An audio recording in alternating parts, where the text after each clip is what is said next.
Hi. അങ്ങനെ നമ്മുടെ പെരുന്നാൾ സീസൺ ആണ് വന്നിരിക്കുന്നത്. ഒരു അടിപൊളി പീസാണ്. നമുക്ക് പെരുന്നാളിലൊക്കെ ഇട്ട് ഇറങ്ങിയാൽ സൂപ്പർ ആയിട്ടുള്ള ഒരു സൽവാർ സെറ്റാണ് പ്രസന്റ് ചെയ്യുന്നത്. അത് നല്ല ക്രേപ്പ് ജോർജറ്റിലുള്ള ടൈപ്പാണ്. ഇപ്പൊ നമുക്ക് ഈ പറഞ്ഞ പോലെ തലയിലേക്ക് ഇടാനായിട്ടാണെങ്കിലും ദുപ്പട്ടയുടെ ചെറിയ മിറർ വർക്ക്സിന്റെ സീക്വൻസസ് വന്ന് അത് റൗണ്ടിങ് ആയിട്ട് കട്ട് ബീഡ്സ് കൊടുത്തിരിക്കുന്ന സ്കാലപ്സ് ഉണ്ട്. അപ്പൊ നമ്മൾ തലയിലൊക്കെ ഇട്ടിട്ട് ഉപയോഗിക്കുകയാണെങ്കിൽ നല്ല ഭംഗിയായിരിക്കും കാണാനായിട്ട്. ബോർഡർ വന്നിരിക്കുന്നത് ദാമനായിട്ടാണ്. അപ്പൊ വർക്ക് ഉള്ളത് കോൺസെൻട്രേറ്റഡ് താഴെ ആയത് കാരണം നല്ലൊരു പാർട്ടി വെയർ ലുക്കാണ് വരുന്നത്. അടിപൊളി കളേഴ്സ് ആട്ടോ. നോക്കിക്കേ, നല്ല നേവി ബ്ലൂ ഷെയ്ഡ്. ഞാൻ ദുപ്പട്ടാസാ കാണിക്കുന്നത്. ദുപ്പട്ടയുടെ വൺ സൈഡിലാണ് നമുക്ക് ഈ വർക്ക് വന്നിട്ടുള്ളത്.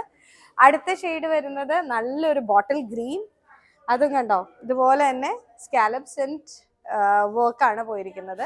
അടുത്തത് നല്ല ഒരു വൈൻ ഷെയ്ഡാണ്, കണ്ടോ എംബ്രോയിഡറി വന്നിരിക്കുന്നത്. വൺ സൈഡ് ആണെങ്കിലും ബ്യൂട്ടിഫുൾ പീസാണ്. Thank you.